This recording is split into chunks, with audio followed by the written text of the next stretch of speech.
Hello creators, আজকের এই ভিডিওতে আপনাকে স্বাগতম।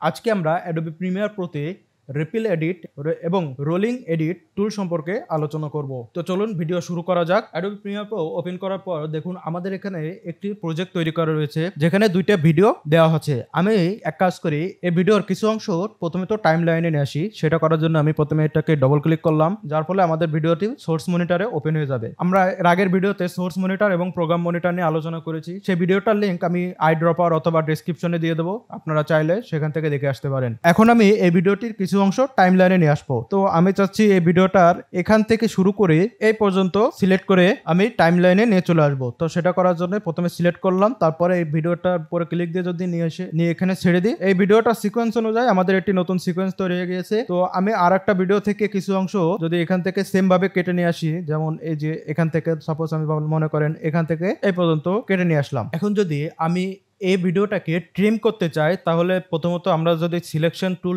সিলেক্ট থাকা অবস্থায় যদি এই ভিডিওটাকে দেখুন, আমি যদি এই পিছন দিকে টান দিয়ে দেখুন আমাদের ভিডিওটি ট্রিম হচ্ছে, কিন্তু ট্রিম হওয়ার পরে দেখুন আমাদের এখানে ফাঁকা থেকে গেছে। এখন এই ফাঁকা জায়গাটা পূরণ করার জন্য আমরা কি করতে পারি, আমরা এই ভিডিওটা সিলেক্ট করে টেনে নিয়ে আসে আবার এই ভিডিওর সাথে লাগিয়ে দিতে পারি, তাহলে আমার এই ভিডিওর সাথে এই ভিডিও জয়েন্ট হয়ে যাবে। কিন্তু এই প্রসেসটা অনেক লং টার্ম হয়ে যায়। আমি যদি এক ক্লিকে সেম কাজটাই করতে পারি বা একটা টুলের মাধ্যমেই এই কাজটা করতে পারি, তাহলে জিনিসটা কিন্তু অনেক ভালো হয়। তো আমরা সেই কাজটা এখানে রিপিল এডিট টুলের মাধ্যমে করব। তো সেটা করার জন্য প্রথমত আমাদের এই টুলটা সিলেক্ট করতে হবে। দেখুন এখানে রিপিল এডিট টুল, যার শর্টকাট কমান্ড হচ্ছে বি।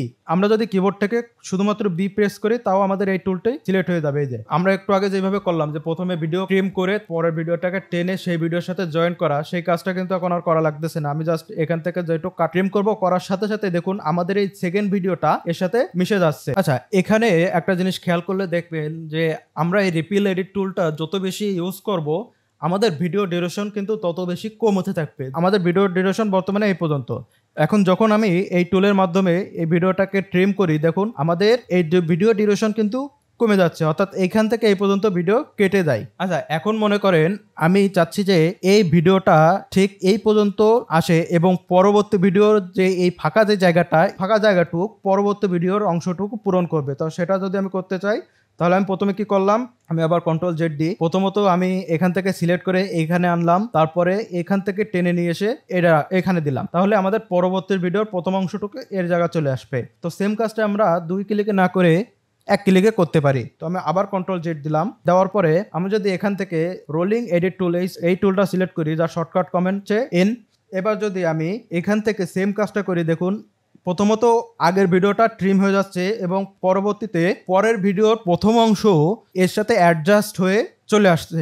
এই যে, তো এই ছিল আজকের মতো ছোট্ট একটা ভিডিও। আশা করি আপনি দুটো টুল সম্পর্কে সামান্য ধারণা পেয়েছেন। তো আজকের মতো এই পর্যন্তই। আশা করি ভিডিওটি আপনার ভালো লেগেছে। ভিডিওটি ভালো লাগলে অবশ্যই চ্যানেল সাবস্ক্রাইব করবেন। দেখা হবে পরবর্তী ভিডিওতে। Till then, take care, bye by.